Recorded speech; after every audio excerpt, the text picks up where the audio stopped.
সকল শিক্ষার্থীকে স্বাগত জানিয়ে শুরু করছি ম্যাথ ক্লাস। আজকে আমি ম্যাথ ক্লাসে পঞ্চম শ্রেণীর গণিতের অনুশীলনী 7 ক, পৃষ্ঠা নম্বর হচ্ছে 77, গুণ করো। প্রশ্ন নম্বর হচ্ছে 2, গুণ করো। আমরা এই গুণগুলো করে দেখাবো। এখানে 8টি অঙ্ক আছে। এখান থেকে যদি আমি 3টি অঙ্ক তোমাদের বুঝিয়ে দেই, তোমরা সবগুলো অঙ্ক করতে পারবে। যে কোনো একটি অঙ্ক বুঝালেই তোমরা সবগুলো অঙ্ক করতে পারবে। তারপর আমি 2টি অঙ্ক বুঝিয়ে দিচ্ছি। দেখো, যে কোনো 2টি অঙ্ক বুঝিয়ে দিচ্ছি এখান থেকে। এখানে প্রথমে দেখো, এখান থেকে 1 নম্বর, 2 নম্বর, 3 নম্বর, 4 নম্বর, এগুলো একই নিয়ম, 1 হইতে 3 পর্যন্ত একই নিয়ম। সুতরাং আমি এখানে 3 নম্বর করে দেখাচ্ছি।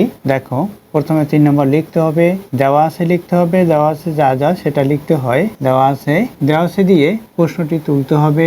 এখানে 0.5 কে 8 দ্বারা গুণ। এখন 0.5 কে 8 দ্বারা গুণ, এখানে 0.5 হচ্ছে গুণ্য, 8 হচ্ছে গুণক। তাহলে দেখো, আমি যদি এভাবে করি গুণটি 0.5 গুণ 8, দেখো এখন কি করব আমরা, এই সংখ্যাটি 0.5, এই যে 0.5, এটাকে যদি আমরা 0.5 অর্থাৎ 5 মনে করি, তাহলে এটা সংখ্যাটি শুধুমাত্র 5 হলো। এটাকে যদি আমরা 8 দ্বারা গুণ করি, এখানে 5-এর গুণের নামতা অথবা 8-এর গুণের নামতা, যে কোনো একটি গুণের নামতা পড়তে হবে। যদি আমরা 8-এর গুণের নামতা পড়ি তাহলে 5 পর্যন্ত পড়তে হবে, অথবা যদি 5-এর গুণের নামতা পড়ি তাহলে 8 পর্যন্ত পড়তে হবে। তাহলে 8-এর গুণের নামতা পড়ি, 5 পর্যন্ত পড়লেই হবে। 5 অর্থাৎ 5-এর সাথে 8 গুণ করলে কি হবে, 40 হবে। 5-এর গুণের নামটা পরে আমরা 40 পেয়েছি। তাহলে এখানে 40 লিখব, এই 40 লিখলাম।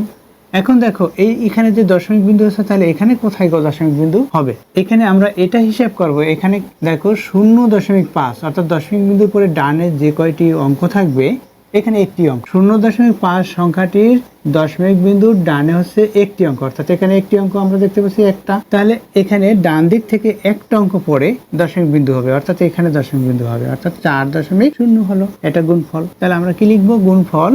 গুণ করতে বলছে, তাহলে গুণফল হবে, গুণফল কত, 4.0, এটা হলো গুণফল। দেখো, এই অঙ্কের যেমন ইতিপূর্বে 1 নম্বর অঙ্ক করে দেখিয়েছি, সেই অঙ্কেরও অনেক বিকল্প নিয়ম আছে, অর্থাৎ আমি যে নিয়মে দেখিয়েছি তার বিকল্প নিয়ম আছে। সেই বিকল্প নিয়ম শিখতে বা জানতে চাইলে অবশ্যই কমেন্ট সেকশনে কমেন্টস করবে, আমি বিকল্প নিয়ম করে দেখাবো। দেখো, এটার আমি বিকল্প নিয়ম দেখাচ্ছি কিভাবে করতে হয়।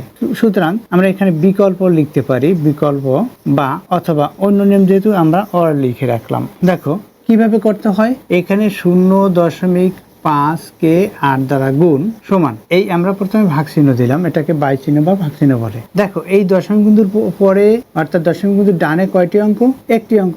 এই দশমিক বিন্দু যদি আমরা তুলে দিতে চাই তাহলে কত লিখতে হবে, 1 লিখতে হবে। আমি 1 লিখলাম। এখন দশমিক বিন্দু ডানে কয়টি অঙ্ক আছে, একটি অঙ্ক আছে, তাহলে একটি শূন্য হবে। এখানে কত আছে, 5 আছে। 0.5 দশমিক যদি উঠিয়ে দেই তাহলে 0.5 হয়। তাহলে আমরা 0 লিখবো না, তাহলে যে কোনো একটি স্বাভাবিক সংখ্যা লিখলে, অর্থাৎ 0, 1, 0, 2, 0, 3 এভাবে লিখতে পারি, আবার 1, 2, 3 এভাবেও লিখতে পারি। তাহলে এখানে হলো কত, এই যে দশমিক বিন্দু অর্থাৎ 0.5, এই 5, এখানে 5-এর যে বামে 0 দেখতে পাচ্ছি আমরা, 0 যেহেতু দশমিক বিন্দু উঠে গেছে, এই 0 মূল্যহীন, এখানে 0 ধরা হয় না, তাই 5 লিখতে হয়, একটা স্বাভাবিক সংখ্যা লিখতে হলে। এরপর হচ্ছে গুণ কত, এখানে 8। এখন দেখো, এই 8 এটা কি লব না হর, এটা প্রশ্ন করলে তোমরা অবশ্যই বলবে এটা লব। যে কোনো একটি সংখ্যা লিখলে সেই সংখ্যাটি লব বলা হয়, এটা লব। এর হর কত, তাহলে হর হচ্ছে 1 উজ্জ আছে, এটা হচ্ছে হর। এই 1 সংখ্যাটি যে কোনো সংখ্যার, অর্থাৎ যে কোনো স্বাভাবিক সংখ্যার মানে ভগ্নাংশ ব্যতীত, তাহলে সেই সংখ্যার হর কত হবে, 1 হবে। যেমন 9 হচ্ছে এটা লব, এর হর কত হচ্ছে, হর 1। আশা করি বুঝতে পেরেছো। আমার এই কথাগুলো একটু মনোযোগী হয়ে শুনলেই তোমরা বুঝতে পারবে যে এই অঙ্কগুলো কিভাবে করতে হয়। দেখো, এটা হলো, এখন এটা লব, এটা অর্থ লব। এখানে 5 হচ্ছে লব, এখানে 10 হচ্ছে হর। তাহলে এখানে 8 আছে, 8 দিয়ে 5-কে আমরা গুণ করব।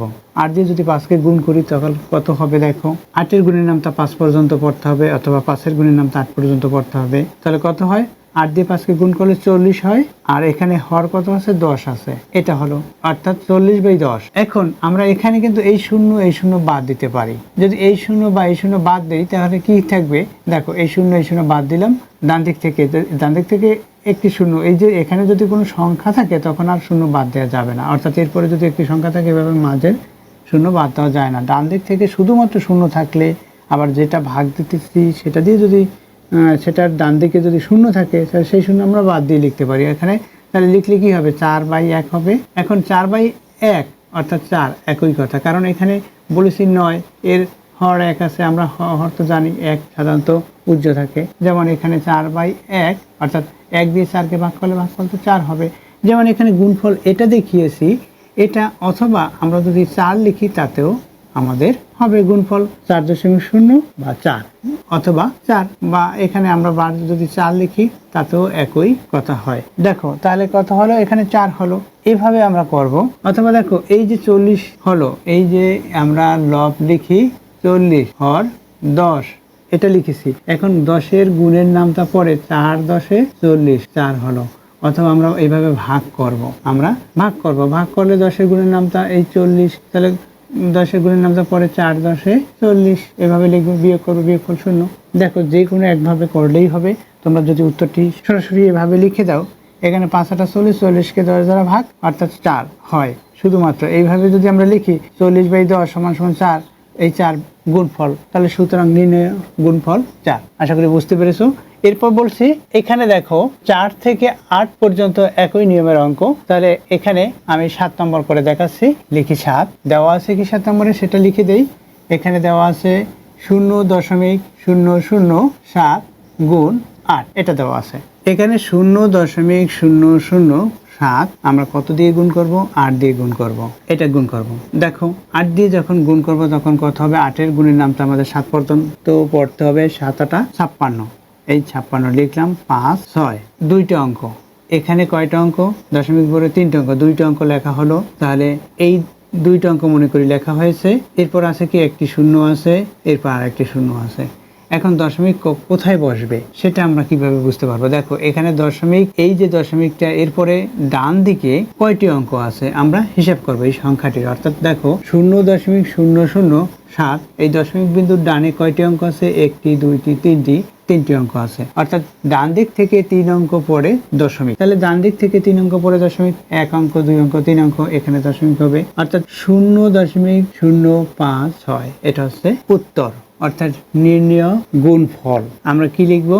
অতএব নির্ণেয় গুণফল 0.056, এটা হচ্ছে নির্ণেয় গুণফল। এভাবে আমরা গুণফল সম্পন্ন করব। অথবা দেখো আমি বলেছি ইতিপূর্বে যে 0.007 এটাকে আমরা যদি 8 দ্বারা গুণ করি তাহলে কিভাবে করতে হবে, এটা বিকল্প নিয়ম দেখাচ্ছি। কিন্তু এখানেই তো শেষ অঙ্কটি, এখন বিকল্প দেখাচ্ছি, অর্থাৎ দ্বিতীয় নিয়ম, মানে অন্য একটি নিয়ম। হয় তোমরা এভাবে করবে, এভাবে যদি বুঝতে পারো তাহলে এই যেভাবে দেখাচ্ছি, নাহলে এভাবে করবে। দেখো এই যে দশমিক বিন্দু, এই দশমিক বিন্দু বাই চিহ্ন দিলাম। দশমিক বিন্দুর জন্য 1, কয়টি অঙ্ক আছে? 1টি 2টি 3টি, তাহলে 3টি শূন্য হবে, 1টি 2টি 3টি। এখন দেখো এই 0.007, অর্থাৎ এটা 0.007, এই সংখ্যাটি দশমিক বিন্দু যদি উঠিয়ে দেই, দশমিক উঠিয়ে দিলাম, তাহলে কি হবে? 0.007 অর্থাৎ 7, অর্থাৎ এই সংখ্যাটির একটা পূর্ণ সংখ্যা হয়েছে। এর বামে যতগুলো শূন্য লিখি না কেন এই সংখ্যার কোনো পরিবর্তন হয় না, অর্থাৎ 7 7ই হলো। এখানে 7, তাহলে এখানে কি হবে? শুধুমাত্র 7। অর্থাৎ দশমিক বিন্দু যখন উঠিয়ে দিব তখন এভাবে একাধিক শূন্য থাকলে শূন্য লিখবো না আমরা। গুণ এখানে 8, তাহলে এটার সাথে এটা গুণ করি, এটা যেহেতু লব, এটার সাথে এটা গুণ করি। গুণ করলে কি হবে? 7-এর সাথে 8 গুণ করি, 56। 5 6 লিখলাম। নিচে এখানে হর কত আছে? 1000 আছে, অর্থাৎ 1000, এটা হলো হর। এরপর কি লিখবো? দেখো সমান দেই। এখানে কয়টি অঙ্ক আছে? এখানে ভাজ্য হচ্ছে 2টি অঙ্ক, ভাজক কয়টি অঙ্ক? 3 অঙ্ক। তাহলে এই যে 3 অঙ্ক, এই সংখ্যাটি ডান দিক থেকে লিখতে হবে। দেখো কিভাবে লিখতে হয়? এই 6, এই 0 বরাবর লিখি, তাহলে লিখলাম 6। এই 5, এই 0 বরাবর লিখি, লিখলাম 5। এরপর কি একটি শূন্য আছে, এরপর হচ্ছে কি 1 আছে, 1-এর জন্য দশমিক দেই। দশমিকের পূর্বে অবশ্যই আমাদের একটি শূন্য দিতে হয়। এটা দশমিক লিখছি, তার পূর্বে একটি শূন্য লিখলাম, তাহলে কি হলো? এটা দেখো, আর এটার দিকে তাকাও, 0.056, এখানে 0.056, একই উত্তর হলো। কিভাবে লিখেছি? এই যে আমি দেখিয়ে দিচ্ছি, এগুলো তোমরা দেখাবে না, তোমরা অবশ্যই বুঝতে পারো যে এই 6, এই 0 বরাবর লিখলাম, অর্থাৎ এই 0-র পরিবর্তে 6 লিখেছি। আবার এই 5, এই 0 বরাবর লিখেছি, অর্থাৎ এই 0-র পরিবর্তে 5 লিখেছি। এরপর আছে একটি শূন্য আছে, এরপর 1-এর জন্য দশমিক হলো, দশমিকের যে বামে একটি শূন্য লিখতে হয়, একটি শূন্য লিখেছি। একটি বা একাধিক শূন্য লিখলে একই কথা, একটি শূন্য লিখে দেখাতে হয়, একাধিক শূন্য না লিখে একটি শূন্য লিখেই দেখাতে হবে। এটা দেখো ইতিপূর্বে বলেছি যে এই যে দশমিক বিন্দু উঠিয়ে দেওয়ার জন্য 1 লিখতে হয়, আবার দশমিক এই 1-এর জন্য আমাদের দশমিক লিখতে হলো। এর পূর্বে কি শূন্য লিখতে হয়, এই শূন্য লিখেছি। এটাই হচ্ছে নির্ণেয় গুণফল। আমরা কি লিখব উত্তর? অতএব নির্ণয় গুণফল এত। আশা করি বুঝতে পেরেছো এই অঙ্কগুলো কিভাবে করতে হয়। এই 2 নম্বর অঙ্ক, 2 নম্বর অঙ্ক এই যে কোনো একটি নিয়ম তোমরা ভালোভাবে রপ্ত করবে, যে কোনো একটি নিয়মের মাধ্যমে এই 2 নম্বর অঙ্ক সমাধান করতে পারবে। এতক্ষণ ম্যাথ ক্লাসের সাথে থাকার জন্য সকলকে ধন্যবাদ জানিয়ে আজকের মতো বিদায় নিচ্ছি।